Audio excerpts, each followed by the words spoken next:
Guys आज के इस वीडियो में हम बात करेंगे कि हेल्दी प्रेगनेंसी के क्या क्या लक्षण होते हैं। तो ये है मेरा बेटा रूह, जैसे कि आप देख सकते हैं। हाँ, तो हेल्दी प्रेगनेंसी के लक्षण बहुत सारी चीज़ों के ऊपर डिपेंड करता है। तो चलिए गाइज, ये वीडियो जो है ये बहुत इम्पॉर्टेंट है। चाहे आपकी प्रेगनेंसी का 1 से 9 महीना तक कोई भी मंथ चल रहा है, तो आप इस वीडियो को देखिए। आपको बहुत सारी चीज़ें ऐसी पता चलेगी जिससे आपको खुद ही डिसाइड कर पाओगे कि आपकी जो प्रेगनेंसी है वो एक हेल्दी प्रेगनेंसी है। तो चलिए गाइज, मैं वीडियो को स्टार्ट कर रही हूँ। मेरा नाम है Shweta and welcome back to my channel. मेरा बेटा जो है ये 2 साल का है एंड इस चैनल पे मैं आप सभी के साथ अपनी प्रेगनेंसी डिस्कस करती हूँ। सिम्टम्स यहाँ पे मैं 5 कंसीडर करूँगी। अगर मैं पहले सिम्टम्स की बात करूँ तो इसके अंदर अगर आपको मॉर्निंग सिकनेस की प्रॉब्लम होती है, अगर कुछ लेडीज़ होती हैं प्रेगनेंसी कंसीव होने के बाद वॉमिटिंग वगैरह आती है, तो ये सब कुछ एक हेल्दी प्रेगनेंसी का इंडिकेशन है। तो आपको ज़्यादा डरने और घबराने की ज़रूरत नहीं है अगर आपके साथ ये सारी चीज़ें हो रही हैं। सेकंड पॉइंट की बात करूँ, जैसे ही आप कंसीव करते हो फ्रीक्वेंट यूरिनेशन की प्रॉब्लम हो जाती है, यानी कि जो आप वॉशरूम करने जाते हो वो टोटली 25% इंक्रीज हो जाता है पहले के कंपैरिजन में। तो आप ये भी पूरी तरीके से नॉर्मल है, क्योंकि क्या होता है कि जब आप कुछ भी आप डाइट वगैरह लेते हो, इस केस में आपके ब्लैडर पे काफ़ी प्रेशर आता है, तो उस केस में आपको फ्रीक्वेंट यूरिनेशन की प्रॉब्लम हो जाती है।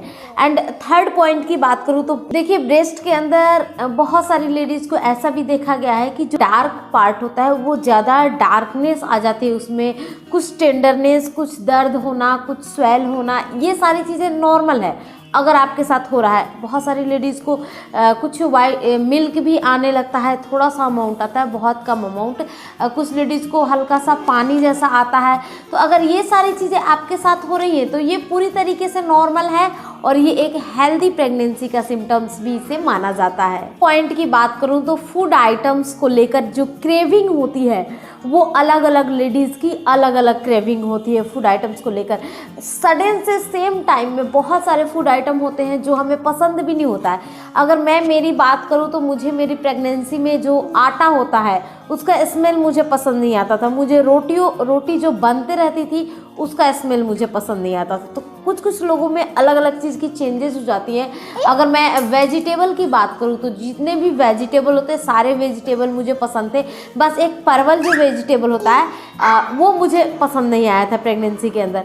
हो जाता है, हर किसी लेडीज़ की अलग अलग क्रेविंग के अकॉर्डिंग, किसी को कुछ अच्छा लगता है, किसी को कुछ अच्छा लगता है, तो ये सब अलग अलग चीज़ें होते रहती है। यहाँ पे बात किया जाए अलग अलग लेडीज़ की, जैसे कुछ लेडीज़ को प्रेगनेंसी के टाइम में मीठा खाना पसंद होता है। कुछ लेडीज़ हैं जिनको प्रेगनेंसी के टाइम में नमकीन या चटपटी चीज़ें खानी पसंद थी। मैं मेरी बात बताऊं तो मुझे मेरी प्रेगनेंसी में ज़्यादा मीठा खाना पसंद था। वैसे भी मैं पर्सनल लाइफ में मीठा खाती हूं और प्रेगनेंसी के टाइम में भी मैं ज़्यादा मीठा खा रही थी। बहुत सारे आप सभी के कमेंट्स आते हैं इस चीज़ को लेकर, हार्ट बर्न को लेकर। तो अब हम यहाँ पे 5th पॉइंट डिस्कस करेंगे, हार्ट बर्न। देखिए, हार्ट बर्न हर किसी को नहीं होता है। मेरी प्रेगनेंसी में मुझे हार्ट बर्न 7-8 मंथ के अराउंड हुआ था, बहुत कम टाइम के लिए हुआ था।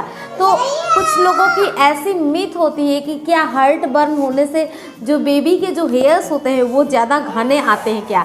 तो मेरे टाइम में मेरा हार्ट बर्न नहीं हुआ था और मेरे बेबी का हेयर्स जो है ना, आप देख सकते हैं, ये बहुत ही कम आया था। प्रेगनेंसी के टाइम में बहुत ही कम हेयर्स, प्रेगनेंसी के टाइम में बहुत ही कम हार्ट बर्न हुआ था, इसके हेयर्स भी कम आए थे। एक्चुअली मैंने इसके ऊपर स्टडी की, क्या सच्चाई क्या है।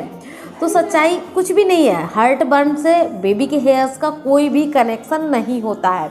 देखिए, हार्ट बर्न होना, एसिडिटी होना, आपको टाइम पे खाना नहीं पचता है, तो ये सारी चीज़ें पूरी तरीके से नॉर्मल है। बिकॉज जब आप प्रेग्नेंट होते हो आपका वेट ज़्यादा बढ़ता है, उस टाइम में देखिएगा आपके पेट के अंदर जगह भी ज़्यादा नहीं होता है कि आप अच्छे तरीके से खा पी पाओ। तो ये सारी चीज़ें हैं पूरी तरीके से नॉर्मल है। एसिडिटी होना ये भी नॉर्मल है, गैस बनना ये भी नॉर्मल है। गैस बनने से मुझे एक चीज़ याद आया कि जब आप आयरन और कैल्शियम की गोलियां लेते हो तो बहुत ज़्यादा गैस बनने की चांसेस होती है।